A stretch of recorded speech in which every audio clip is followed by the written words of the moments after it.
आता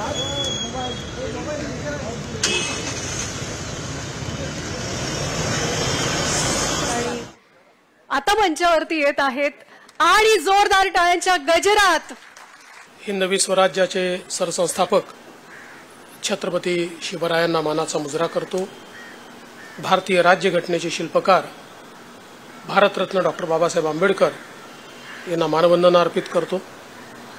आज नूतनीकृत डॉक्टर भाऊदाजी लाड संग्रहालयाच्या लोकार्पण समारोहामध्ये मंचावर उपस्थित माझे सहकारी मंत्री मंगलप्रभात लोढाजी, खासदार मिलिंद देवराजी, आमदार राजन ससिंगजी, महानगरपालिका आयुक्त भूषण गगरानीजी, अश्विनी जोशी, डॉक्टर अमित सैनी, श्रीमती तस्मीन मेहता, या ठिकाणी उपस्थित श्री महेश बाल्डी, श्रीमती यामिनी जाधव, श्री यशवंत जाधव, वास्तुविशारद विकास दिलावरी, या ठिकाणी उपस्थित सर्व मान्यवर आणि उपस्थित भगिनी आणि बंधूंनो, आज अतिशय आनंदाची गोष्ट आहे की भाऊदाजी लाड संग्रहालय जो मुंबईच्या एकूण इतिहासामध्ये ज्या संग्रहालयाची एक अत्यंत अग्रणी अशा प्रकारची भूमिका आहे, हे संग्रहालय त्याच्यामध्ये सर्व प्रकारचं काम करून नूतनीकृत करून मुंबईच्या आणि देशाच्या जनतेकरता खुलं झालेलं आहे। आपल्या सर्वांना कल्पना आहे की महाराष्ट्रातलं हे सर्वात जुनं आणि देशातलं तिसरं सर्वात जुनं अशा प्रकारचं संग्रहालय आहे आणि कुठल्याही शहराची श्रीमंती ही तिथल्या इमारतींवर अवलंबून नाही आहे, तिथे रस्ते किती मोठे आहेत याच्यावर अवलंबून नाही आहेत, किती श्रीमंत लोक राहतात याच्यावरही अवलंबून नाही आहे, तर एखाद्या शहराची श्रीमंती तिथले संग्रहालय कसे आहेत याच्या आधारावर खरं म्हणजे जगामध्ये ठरवली जाते। जगातली जी उत्तम शहरं मानली जातात, या प्रत्येक उत्तम शहरामध्ये अतिशय सुंदर अशा प्रकारची संग्रहालये आपल्याला पाहायला मिळतात, कारण ही संग्रहालय ही सभ्यतेचं प्रतीक असतात, संस्कृतीचं प्रतीक असतात, इतिहासाचं प्रतीक असतात। कुठल्याही सभ्यतेमध्ये त्या सभ्यतेचा विकास कसा झाला, त्याच्यामध्ये काय काय बदल झाले, कुठल्या काळामध्ये कशा प्रकारचे व्यवहार होते, कशा प्रकारचा व्यापार होता, कशा प्रकारचे खेळ होते, कशा प्रकारची युद्धनीती होती, या सगळ्या गोष्टी इतिहासाकरता आणि भविष्याकरता अत्यंत महत्त्वाच्या असतात आणि या सगळ्या गोष्टी त्या समाजाची रचना आणि त्या समाजाचा एक विकास आपल्यासमोर मांडत असतात आणि म्हणूनच अशा प्रकारच्या संग्रहालयाच्या माध्यमातून हा जो काही आपला संपूर्ण विकासाचा मार्ग आहे हा येणाऱ्या प्रत्येक पिढीला समजला पाहिजे, तो त्यांच्यापर्यंत पोहोचला पाहिजे, याकरता अशा प्रकारची संग्रहालय ही अत्यंत आवश्यक असतात।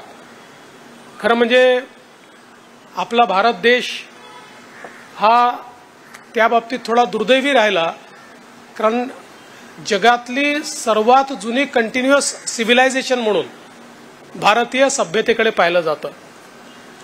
ज्यांना जगातल्या जुन्या सिव्हिलायझेशन्स मानलं जातं त्याही 4000-5000 वर्षापेक्षा जुन्या नाही आहेत, पण आज आमच्याकडे मोंजदाडो हरप्पा असेल किंवा राखीगडी असेल किंवा बिरान्ना असेल, या ठिकाणी संपूर्ण विकसित अवस्थेतल्या ज्या सभ्यतांचे अवशेष सापडले, ज्याला आपण सिंधू सभ्यता म्हणतो, हे किमान 10,000 वर्षापूर्वीचे आहेत।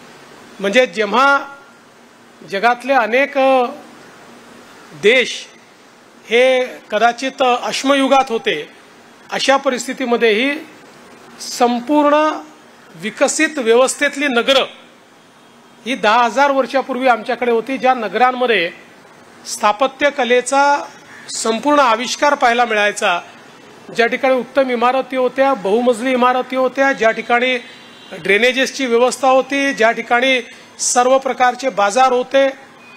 त्यामुळे ही जी काही आमची एक मला असं वाटतं मोठी धरोहर आहे, ही दुर्दैवाने आक्रमणांमुळे किंवा अनास्थेमुळे आम्ही ती अशा प्रकारच्या संग्रहालयांमध्ये रूपांतरित करू शकलो नाही किंबहुना त्या संदर्भात त्याचं जे कन्झर्वेशन आहे हे आपण योग्य प्रकारे करू शकलो नाहीत. पण मला या गोष्टीचा आनंद आहे की अलीकडच्या काळामध्ये आपल्याही देशामध्ये या संदर्भात मोठ्या प्रमाणात जागृती झाली आहे आणि अनेक अशा प्रकारचं काम करणारे लोक ज्यांच्याशी मी चर्चा करतो ते तर असं म्हणतात की अशा प्रकारच्या सिव्हिलायझेशनची खाण भारत आहे. भारतामध्ये तुम्ही जिथे उत्खनन कराल त्या ठिकाणी तुम्हाला सिव्हिलायझेशन सापडेल. अशा प्रकारच्या परिस्थितीमध्ये मला असं वाटतं की अशा प्रकारची संग्रहालय ही अत्यंत महत्त्वाची आहे. आपल्याला कल्पना आहे की भाऊ दाजी लाड हे खरं म्हणजे ग्रँड मेडिकल कॉलेजच्या पहिल्या बॅचचे डॉक्टर होते आणि अतिशय प्रथितयश अशा प्रकारचं व्यक्तिमत्व होतं. पण संपूर्ण जीवन त्यांनी आपल्या समाजाकरता त्या ठिकाणी घालवलं. अनेक भाषा त्यांना यायच्या, संस्कृत त्यांना चांगली यायची, इंग्लिश, मराठी, गुजराती अनेक भाषा त्यांना यायच्या आणि विशेषतः ज्या काही जुन्या लिपी होत्या, जुनी नाणी होती, या सगळ्या गोष्टींचा संग्रह करणं आणि त्यासोबत त्या गोष्टी ज्या आहेत त्या समजून घेणं किंवा त्याचं इंटरप्रिटेशन करणं ही देखील त्यांच्याकडे कला होती. आणि म्हणूनच ज्यावेळी अशा प्रकारचं हे संग्रहालय बांधण्याचा निर्णय झाला त्यावेळी त्याच्यामध्ये त्याच्याकरता निधी जमा करणे, कारण सरकारने केवळ हे बांधलं नाही तर जनतेने पैसा देऊन त्या काळामध्ये बांधलं, तर तो निधी जमा करण्यामध्ये त्यांचा एक मोठा वाटा होता, महत्त्वाचा वाटा होता. आणि त्यानंतर त्यांच्याकडे असलेल्या ज्या गोष्टी होत्या त्या त्यांनी या संग्रहालयाला दिल्या.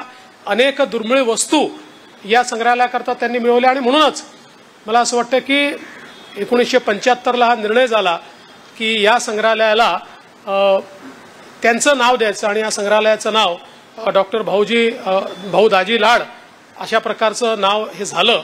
आणि अतिशय मला असं वाटतं चांगला योगायोग आहे की आज 50 वर्षानंतर तेच संग्रहालय पुन्हा नूतनीकृत अशा प्रकारच्या या सगळ्या वास्तूमध्ये आणि पद्धतीमध्ये पुन्हा जनतेकरता खुलं करण्यात येत आहे. मला विश्वास आहे की येत्या काळामध्ये मुंबईमध्ये जे काही पर्यटक येतात त्या पर्यटकांकरता एक आकर्षण म्हणून हे जे काही संग्रहालय हे असेल. आम्ही थोडक्यात संग्रहालय या ठिकाणी बघू शकलो. त्याच्यामध्ये मला असं वाटतं की समकालीन मुंबई ही आपल्याला या संग्रहालयामध्ये मोठ्या प्रमाणात पाहायला मिळते. जीवन पद्धती पाहायला मिळते, मुंबईचे वैशिष्ट्य पाहायला मिळतात.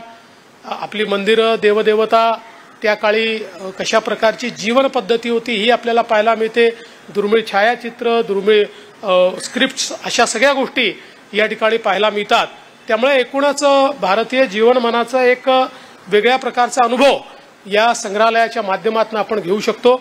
मी मुंबई महानगरपालिकेचं अतिशय मनापासून अभिनंदन करेन की महानगरपालिकेने हा प्रकल्प हातामध्ये घेतला आणि याचे आर्किटेक्ट असतील, ज्यांनी काम पूर्ण केलं ते असतील, सगळ्यांचं मी मनापासून अभिनंदन करतो की you have done a wonderful job. म्हणजे अतिशय सुंदर अशा प्रकारचं रेस्टोरेशन आपण सगळ्यांनी केलेलं आहे. पाहिल्यानंतर त्याची जी क्वालिटी आहे, त्याचा जो दर्जा आहे हा अतिशय उत्तम अशा प्रकारचा दर्जा आपल्याला पाहायला मिळतोय.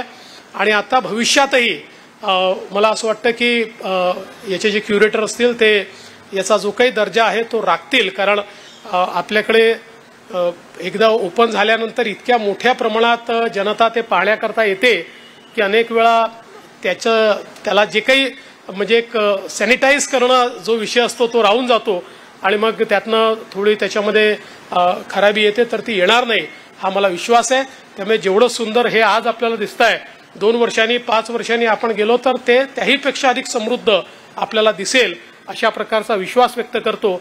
महानगरपालिकेचं मनापासून अभिनंदन करतो आणि या चांगल्या कार्यक्रमाकरता मला निमंत्रित केलं त्याबद्दल आभार मानून माझे 2 शब्द संपवतो. जय हिंद, जय महाराष्ट्र. संग्रहालयाचे आज नूतनीकरण मागच्या महिन्यात पूर्ण झालेलं आहे आणि आज माननीय मुख्यमंत्री महोदय श्री देवेंद्र फडणवीस यांच्या हस्ते या संग्रहालयाचे लोकार्पण झाले आहे.